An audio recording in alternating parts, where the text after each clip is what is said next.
Welcome to this program on marketing. Marketing.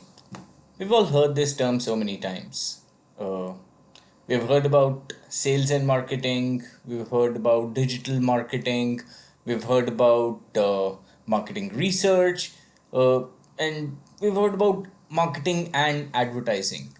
The term is so ubiquitous these days that we've pretty much heard about marketing in relation to everything. We've heard about marketing around political campaigns, we've heard about marketing for big corporations and brands, we've heard about marketing for colleges, universities, and academic institutions.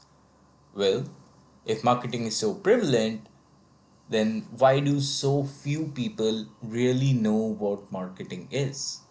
That is what we are trying to solve through this program and make sure that each of you at the end of this program not only have a much better understanding of what marketing really is, but also have a better idea about the basic concepts of marketing as well as how to see examples of marketing in everyday life and also be able to determine whether you really have the skill sets to make a career for yourself in the area of marketing.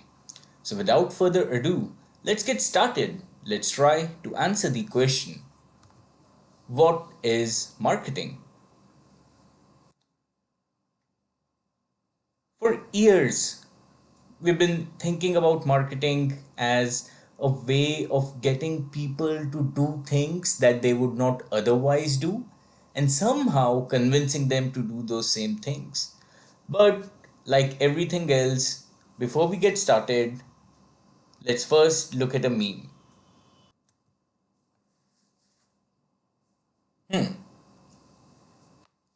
So, what really is it? I mean, like most people, even my parents don't really understand what it is that I do in marketing. The sales team, on the other hand, thinks that marketing is just working on an art project all the time. Uh, the people who I reach out to, unfortunately, they just think that I'm spamming them.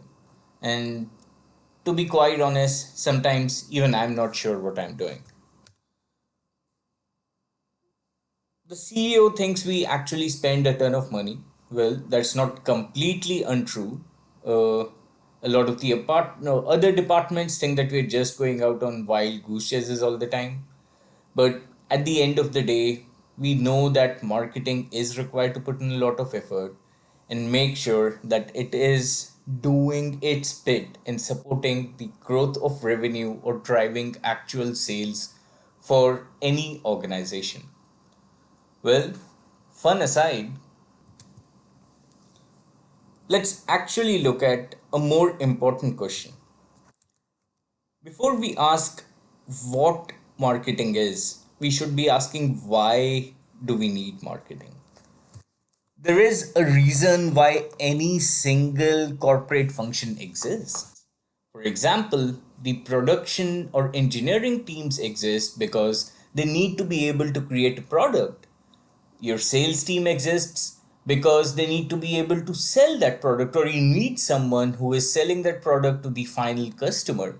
You need a customer success or a customer services team because once you've sold a product or a service, you need someone to be able to handhold the customer and make sure that they have a great experience.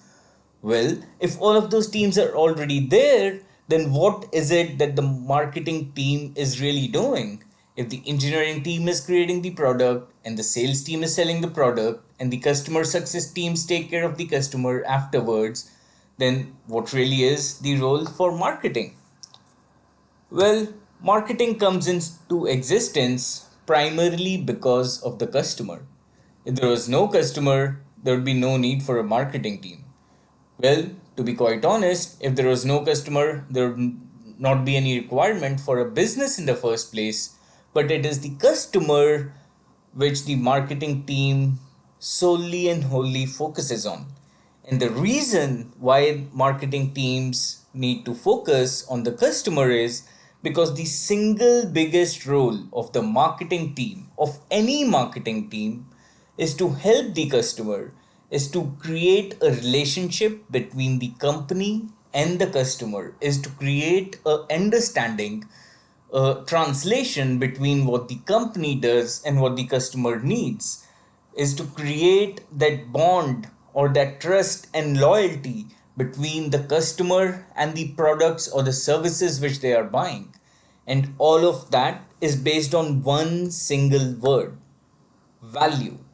Value is the reason why marketing teams exist. Marketing teams exist because consumers or customers always demand value. Any single customer or consumer out there, whether you're buying a small piece of gum or whether you're buying a Mercedes Benz, you are looking for some intrinsic value. I'm buying a piece of gum because I want to make sure that my breath smells fresh. Or I'm just bored and I need something to chew on. But at the end of the day, no matter how small the value, I am always going to seek for a value when I'm buying something. At the same time, the only reason why companies exist is to be able to deliver that same value to the customer. And the role of marketing within all of this is to make sure that they form that bridge of communicating the value which the company provides to the customer. And that is what marketing does: communicating value. We've discussed this concept in the past, that at the end of the day, the different functions in any organization are based on value. Your product or engineering teams are the teams that create value by creating the core product or the service. Your marketing teams are required to communicate that value to a large set of customers. Your sales team is then required to convince someone about that value, and then your consulting teams actually deliver that value by deploying the product or the service. And of course, you have your customer success teams, which are then required to make sure that the customer continues to receive the same value and becomes a loyal advocate of the company or of the brand. Now that we've concluded that the biggest role for the marketing team is to communicate value, the next question that we need to answer is, how does the marketing team communicate value? Or what are some of the things that a marketing team should look at when it is trying to communicate value? Is it just enough to talk about yourself? Let's say I have a great product. Is it just sufficient for me to keep on announcing the features of that product? And if I'm announcing those features, to who am I going to announce those features? Almost think about a scenario of whether you're coming up, if you're coming up with a burger chain, if you're coming up with a store that is going to sell burgers, how should you actually go about selling those burgers? What should you have on your menu? Who should you send the advertisements to? Where should you open up your burger place? What should you price those burgers at? At the end of the day, all of those decisions are critical from a marketing point of view, because it's not just a decision about what product I'm going to have. At the end of the day, that decision is also going to impact how exactly I'll be able to communicate that value, who I'll be communicating that value to, as well as essentially defining what that value is going to be. And this is what we are trying to uncover in this particular part of this program, is to identify the different levers which a marketing team can use to communicate value, the different areas which a marketing team should focus on when it is trying to communicate the value of an existing product or service, or if it is trying to come up with a new set of values when trying to define a completely new product or a service. And the term which we use to define these control factors, the areas which the marketing team should focus on when trying to communicate value, is called as the marketing mix. Yes, the marketing mix, a term that has been in use for more years than most of you have been walking on this earth. The marketing mix is essentially a combination of the different factors which can at a very fundamental determine, right, which can at a very fundamental level determine what the outcome or what the future value of a product could look like. The marketing mix is also an extremely powerful framework to analyze any existing product or service out there and to be able to compare that product or service on these four parameters to its competitors, to a future end state, as well as to understand the current strengths and weaknesses. And the marketing mix is defined with the four P's: product, price, place, and promotion. The four P's of marketing serves essentially as that framework that you can apply as a marketing user, as a person who is spending time in marketing to pretty much analyze everything, and it can be that genesis or the starting point of every single product conceptualization or marketing idea. Now, what really do we mean by these four P's? Let's take a look. So, the four P's essentially try to indicate what you could, as a company, do is you could plan a promotion, right, for the right product. You need to be able to identify that right product, be able to deliver that product at the right price point, and to make sure that that product is available for your consumers to buy at the right place. And all of these four things are important. If you think about it, we talked about the purpose of marketing as being as being the communication of the value which a product essentially has. Now, to be able to communicate that value, one of the most basic things that you need is that you need that value to exist. You need to have the right product which is focused on the right target market. We'll get into the detailed explanations of some of these terms later on in this video or in the remaining videos in this program. So do not worry if there is something that you cannot immediately understand. But essentially what we are talking about is, for a marketing team to be able to communicate value, you need to have a product that at least has some intrinsic value in it that is perceived as valuable by a particular target market. But then at the same time, you don't just need the right product or the right set of values, you also need that product to exist at the right price point. You might have a very good product, you might have the right set of features, but if your pricing strategy, or if what you're expecting a consumer to pay for it is much larger than what is the value that a consumer perceives, then you're not going to have a right fitment. Now, even if you have both of these things going right for you, even if you have the right product, even if you're delivering that product at the right price point, unless your product is available at the right place, unless your product is available at a place which is convenient for your consumers to buy, which is convenient for your prospects, you will not be successful.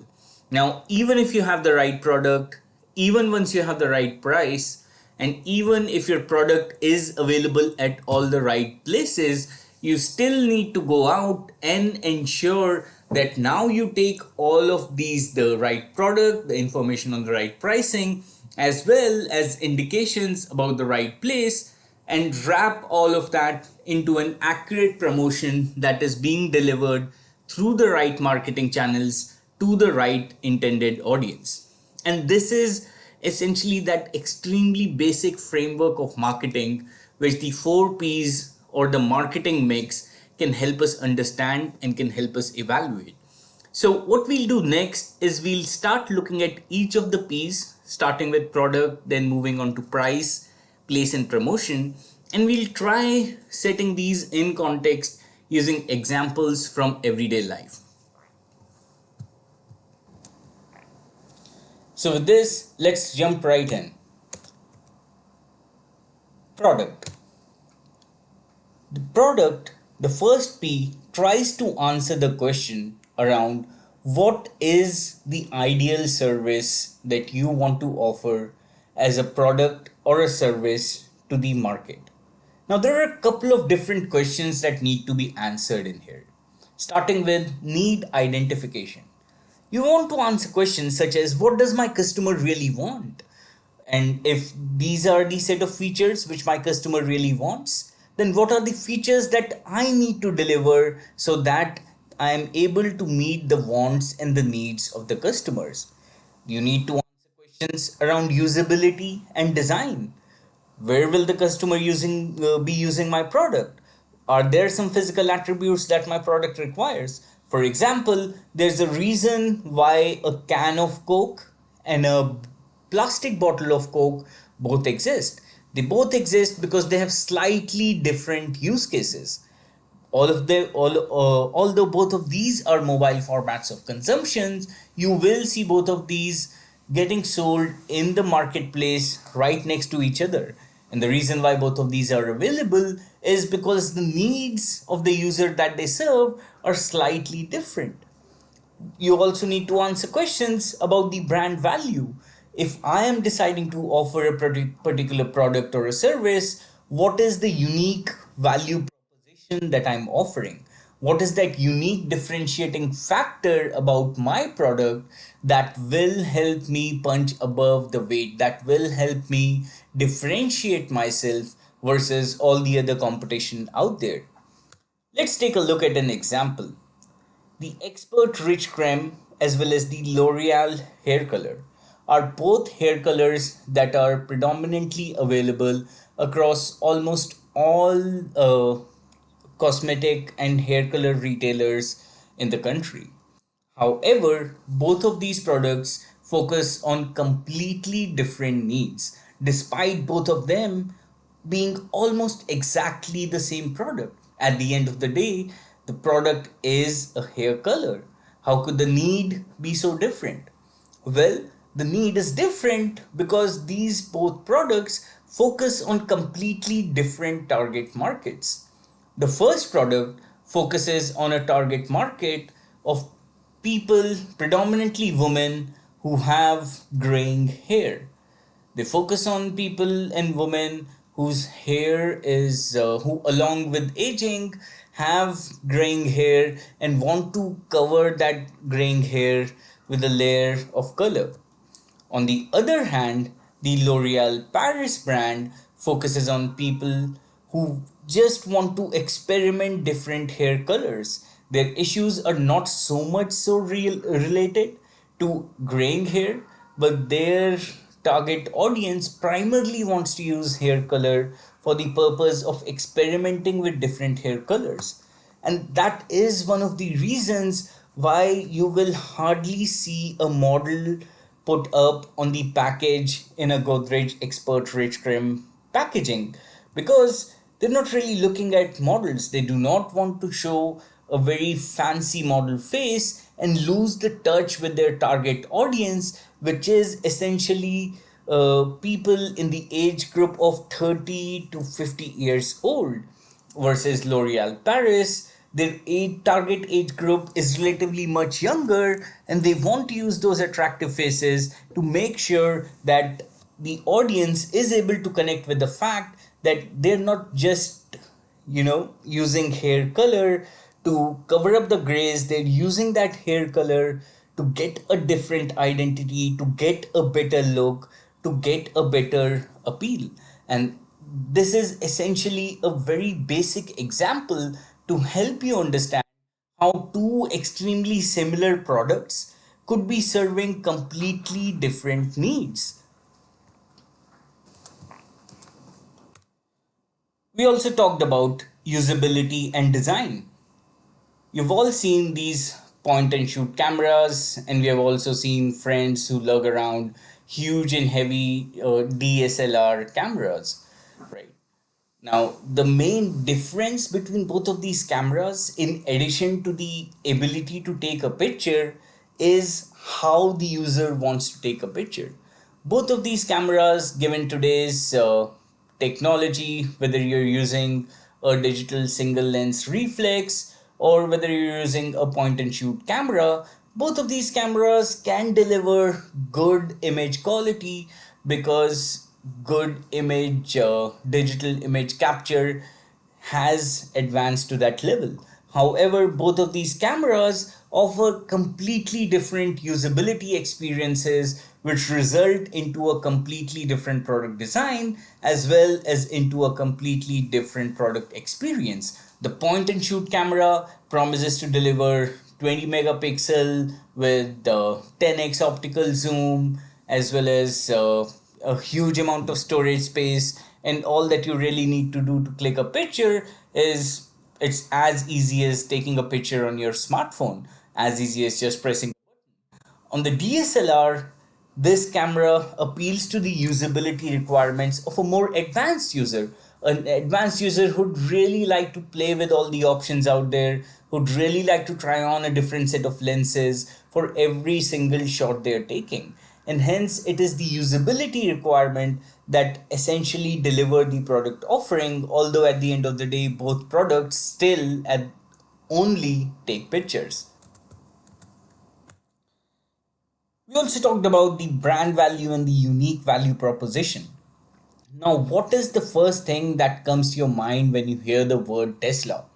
Of course, as soon as you've had those thoughts about electric cars and Elon Musk, the next big thing that comes to your mind is this entire idea about a company which is trying to defy all norms and trying to bring in technology that could potentially save mankind, whether it is in the form of reducing the dependence on non renewable sources of energy for transportation by introducing electric cars, or by trying to save mankind by deploying solar rooftop panels, which could reduce the dependence on renewable energy, all the way to trying to figure out the use of reusable rockets that could make space flight that much cheaper and essentially enable the colonization of Mars.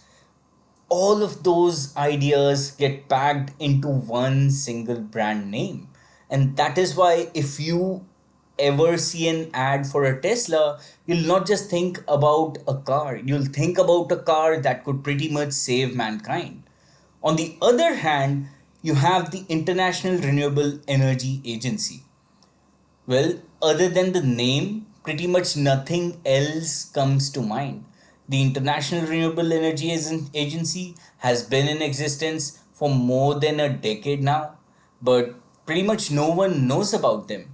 And the reason why they're not able to evoke any emotional response from us is because we haven't heard enough about them, or because they haven't really positioned themselves in a way to be able to evoke a response from the common masses.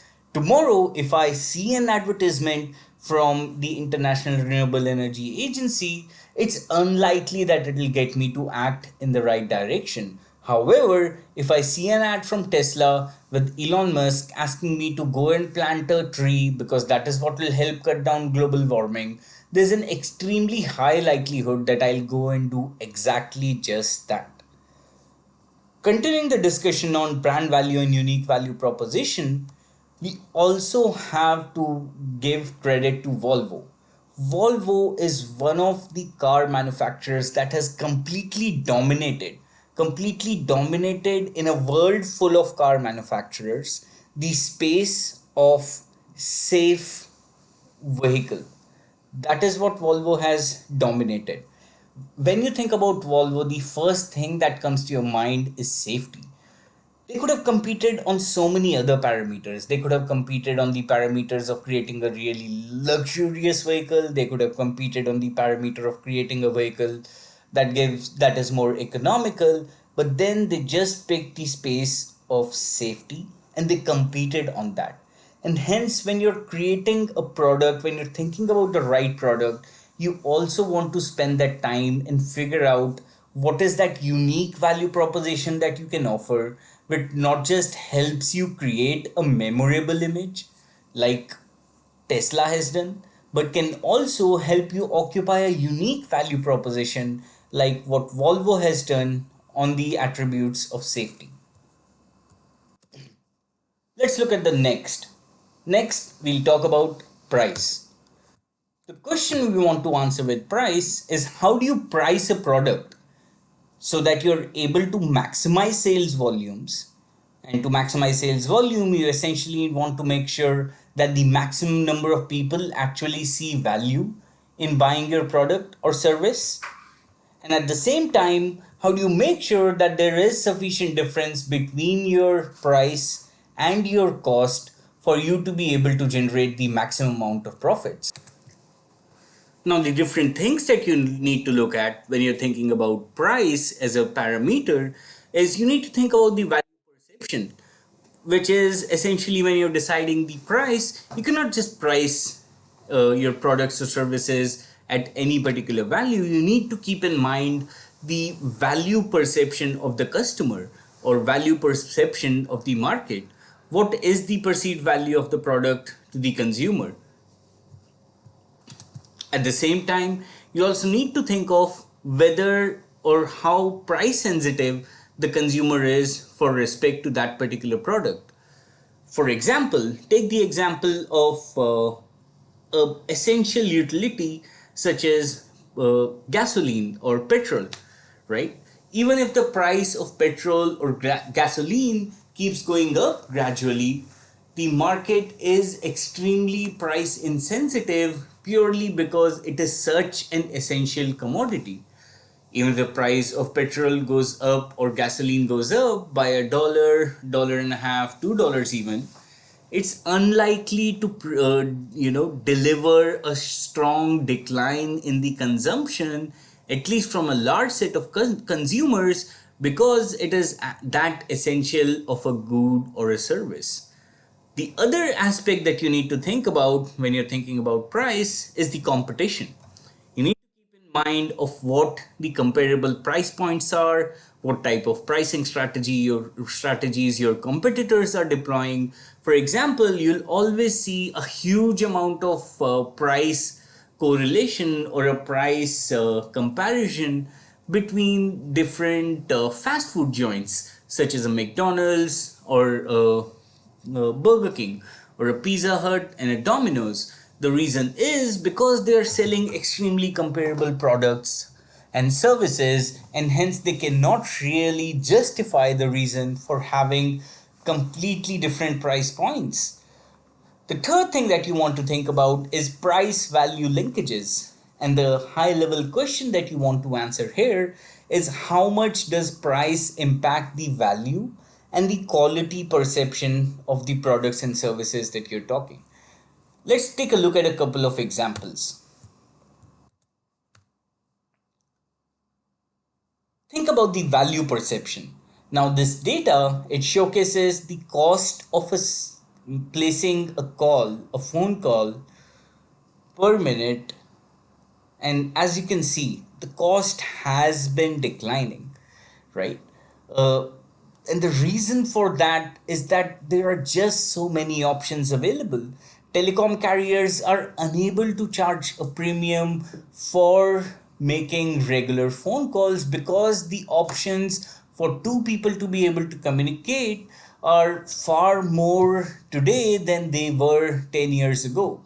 And because of all of that because of that over communication, the value of being able to make a phone call over a regular cellular network has actually gone down. I actually would find more value in just being able to do a video call or a FaceTime with someone in my family or my friends. Why do I really need to make a phone call? At the same time, the value of a phone call is also extremely price sensitive. And the reason why it is price sensitive is because if one particular carrier, if my current cellular services provider were to increase their prices, I would have an extremely low switching cost in moving from that cellular service provider to another, right? I would not want to continue to pay that additional price because they would not be the only option that would be available to me. I would always have a cheaper alternative that I could go and check out. Now, and this is what you want to do when you're keeping that value perception in mind when pricing goods and services. You want to make sure that you really understand what is the value that the customer places on the product or the service you're offering, because if you're going to be unrealistic about that, you might end up placing an extremely high price point and might not be able to drive sufficient amount of sales volumes. The next thing that you want to look at is you want to look at the competition. The competition. Now, take any of these aerated beverage brands. Almost all of them are priced the same. The reason why they're priced the same is although most of these companies are trying to create a brand, are trying to do a lot of advertising, they are essentially commoditized to a great level. And what we mean by commoditization is, in a previous example, we talked about your petrol and gasoline. Petrol and gasoline are essentially commodities. When you need to fill in gas, all that you do is you look for the nearest gas station. You're not really worried about which gas station it is. It could be a gas station that you filled petrol or gasoline at the last time, or it could be a completely different gas station, and you're not going to spend too much time worrying about what gas station it is, as long as it is the one which is conveniently accessible to you. And the reason for that is because there really is no huge brand differentiation between all of those. And hence, the more something moves towards a product category, moves towards becoming a commodity, the lesser options the different players have in terms of being able to differentiate their pricing. And almost the same thing, to a great extent, the same thing has happened with your all your aerated beverage providers as well.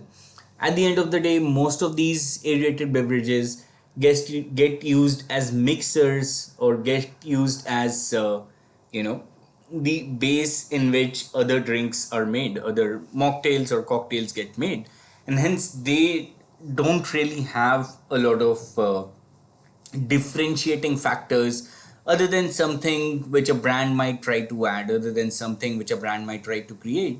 But from a utility point of view, all of them are pretty much the same, and hence all of these brands, irrespective of how different they are, irrespective of how they differ in terms of the flavor, almost all of them get priced the same. There's another reason, which is regulatory pressures, which can result into some product categories being priced similar, and that mostly applies to things such as electricity, right? Which have some upper caps on what it can be priced as. That definitely applies to gasoline as well, and a couple of other product categories depending on which market you are specifically talking about. Well, we talked about another concept called the linkage between price and value. Now, the basic factor that you have to understand is that if today an iPhone was available for just $200, right? Different sources cite different numbers, but it costs anywhere between, let's say, $100 to $150 to create an iPhone. Well, what if Apple decided that, hey, let's just try to make $50 of each of our iPhones? We already have an extremely popular brand, we already have an extremely popular distribution network. Why don't we price each iPhone at just $300, pretty much similar to the OnePlus devices, and we could pretty much grow our sales 10x? Do you think that will work for Apple? Well, the reason it will not work for Apple, or the reason it might not work for Apple, is because it will, for some reason, indicate the product being of a more inferior quality than the $1,000 iPhone that is currently the flagship device from the company. And this is essentially the basic concept around price value linkages. Sometimes, and a lot of times, the price of a product or a service can be an indicator of the quality or can be an indicator of the value. For example, if I have the option to choose between two options for a car wash that I could get, and let's say both of them seem to offer no other details except for that the fact that this is a standard car wash. And I have two car washes next to each other. One says standard car wash for $10, the other says standard car wash for $15. And if I haven't had my car washed for a really long time, there's a very high probability that I'll choose the $15 car wash, because the price will indicate to me that I'm going to get some additional value from this versus just going in for the $10 car wash. It's that simple. Another important and interesting concept here is to understand the good, better, best pricing model. And again, we can simply use the iPhone example to look at this. And the way in which you think about this is whenever iPhone launches a new line, it will always launch that new line and it will straddle across the price spectrum. Now it's extremely easy if you look at the current this particular image from going from the left to the right, you know that the iPhone SE or the iPhone 6s is the good option, right? And then you know that the iPhone X is definitely the best option that you could pick from, but you don't just want to get the extremely basic item, you don't have enough money to get the best one, and hence what you end up choosing is you end up choosing the better option. And hence, even if you look at iPhone sales, the iPhone 8 and the iPhone 7 are definitely the higher selling options out there. Even within the iPhone X, if you look closely, you have different memory option variants within the iPhone X, and it's usually always the better option, the middle variant, that produces the largest amount of sales. Let's look at the next one, place. Now, the question that you want to answer here is, what is the right place for my customers to find and use my product or the service? And the couple of things that you want to think about is you want to think about value and conversion. First, you want to think about what is the right uh, physical place that will produce the maximum utility for this product or service. For example, a street vendor selling umbrellas at the traffic signal on a sunny day definitely has a much higher value versus that same umbrella vendor selling umbrellas inside shopping complex. Then you want to think about what point of sale will result in a higher conversion. Again, you know that the place which sells the maximum amount of popcorn is the movie theaters, because that is where you're at the most highest propensity to really buy popcorn. And no other place in the world sells as much popcorn as the movie theater, for a couple of reasons. One, everyone wants to have popcorn while they're watching a movie. And second, if you're watching a movie and if a popcorn is kind of the easiest and most convenient thing to eat while you're watching the movie, and if it's readily available when you're buying, then that's what you'll most likely end up buying. Then you also want to think about the distribution channel. And what we mean about the distribution channel is how do you make sure that your product or service is getting circulated to the market? Do you have the right distribution network? And if you do, then how can you take that distribution network and use that as an advantage against the competition? Let's look at some of the examples to understand this better. Think of a car wash, right? The most common place for a car wash to exist is in a coexistence with a gas station. And the reason for that, it's once you're going in to get some gas filled, it's extremely convenient for you to just spend that additional 10 minutes, just drive right through the car wash, get an automated car wash done, and then you're out and on your way, right? That's the amount of time that it takes. Sure, do a lot of people get their cars washed not at the gas station? That definitely happens, but to a great extent, being able to get that conversion rate higher, being able to convert more number of people, you need to make sure that you're available at the right time at the right place. We talked about distribution channels and we talked about using distribution channels as an advantage. And that's something, one of the best examples for that is Amazon Basics.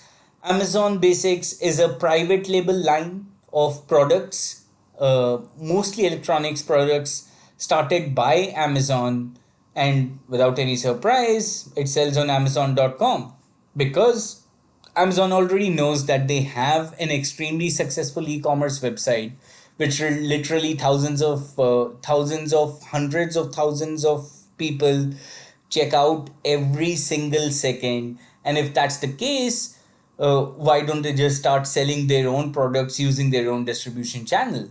Right? They don't really have to spend any money on distribution. It's a channel that they own, it's a channel that they control. If someone's looking for a USB cable, Amazon can make sure that the Amazon Basics cable, if it is available for that particular product, ranks high. And it's just that simple how you can use distribution channels to your own advantage to make sure that your consumers, when they're looking for a product or service, you're available and visible right in front of them. The next P, promotion, right? The questions that you want to answer here is essentially you want to make sure once you've thought about the product, once you've thought about the price, once you've thought about the right place to make yourself available to the end customers, you want to think of how do I now make my end customer or the audience aware about all the other three P's. So almost think of promotion as the fourth P which you're using to make the audience aware about all the other three, right? And there are high level two things that you want to think about here. One is the promotion strategy, and then the second is a promotion channel. Now in terms of promotion strategy, there's at a very high level two things that you can think about. One is how do you promote an idea. Second, how do you which is, and when we're talking about promoting an idea, that's where you're essentially focusing on highlighting the values of the product, right? Highlighting the values of the first P, which is the product. And there's something which these three options are what you see is what Absolute Vodka did when they were trying to enter the Indian market. They launched India specific variants and tried to use that in their promotion as well. The other kind of promotion strategy is when you focus primarily based on your price, right? This is not necessarily the most effective, but extremely well used. And if used in the right way, this can be extremely effective as well. But the other way in which you can promote a product or service is to just talk about the price, highlight that price in comparison to competition, highlight what that price looks like compared to a regular situation. For example, you could talk about a discount that you're offering. The other promotion strategy which works very well is highlighting a novelty factor, talking about something which no one else has talked about before, and which is almost equivalent to creating a whole new category, right? And if you're creating a whole new category, you definitely want to make sure that you're talking about it. One of the best examples for this is the 1984 commercial which was launched by Apple. If you get any time, make sure that you check it out. But it's a brilliant example of how Apple did a promotion by highlighting the novelty factor in a space that already existed. Promotion channels, right? Now promotion channels is about figuring out what is the easiest way for me to touch base with my target audience. We've all heard about mobile advertising, but at the same time what I want to talk about here is advertising for mobile devices, right? Today online commerce or online sales contributes to more dollar value of mobile sales than mobile phones which are purchased offline. And hence as a result it is that much more important if you're launching a mobile phone for you to make sure that you're marketing those mobile phones aggressively online. One of the best examples of this is OnePlus. OnePlus spends more money doing advertising online than it does offline. And even if they've started doing a lot of offline advertising recently, for a lot of years, OnePlus hardly did any offline advertising. Most of their advertising was focused on online medium because that is where they knew their target audience was. That is where they knew their target audience was also very comfortable buying mobile phones. because they weren't selling these phones to 40-year-olds who would only buy a mobile phone from an actual physical store. They were selling these phones to the next generation of buyers, people in the age range of 20 to 30 years old, who they know would be more than happy buying a phone that they like just by pressing a couple of buttons. Now that we've gone through these four P's: product, price, place, and promotion, the next question that we want to spend time around is that or the next concept that we want to spend time around is to help you understand the four P's constantly keep changing. And the four P's change based on the target market. The target market essentially defines what the marketing mix is going to be. If I'm going to sell a cell phone to a business owner, my marketing mix is going to be very different than if I'm selling that same phone to a college student. So let's take a look at a couple of examples and walk through those. Imagine if you're setting up a burger place, right? If you're setting up a burger place and you're trying to attract, let's say, a very posh crowd of women in their early 40s or late 30s to that burger place, then you'd want to make sure that the burgers which you're highlighting include some very exotic features, let's say, like truffles or some other exotic vegetables or meat. You'd want that burger to be well priced so that it gives an indicator of it being a very high quality burger. And the place you'd want to do that promotion in would be in a very fancy pants magazine, so that again your burger place or the specific burgers that you're offering get associated with being very high end or high quality. And if you had to open up a stall to sell those burgers, you'd mostly open it up at a fancy place such as a polo club or a golf course, because that's where your target market is most likely going to be. Now, what if you had to sell that same burger to a very hip college going student, the kind of folks who also like to say that they are going vegan and that sort of stuff? Now, for that particular target market, you'd have to change your product. Your product would rather be a vegetarian variant of a burger or more likely a vegan variant of a burger. Now, since they're a college going student, you'll definitely not be able to price your burger extremely high. In fact, you might actually have to give away some of these burgers for free, but essentially your price is going to be very low. In terms of promotion, you might want to give away some freebies because that is what is going to be more attractive to an extremely price sensitive college student. And if you had to set up a stall, you'd set up that stall at a more casual setting like a public park. Hopefully, both of these examples help illustrate the fact that your product, uh, price, place, and promotion, essentially your marketing mix, continue to change based on your target market. So, hopefully, this video has helped you understand the marketing mix in a better way. Continue this video program and see you in the next video.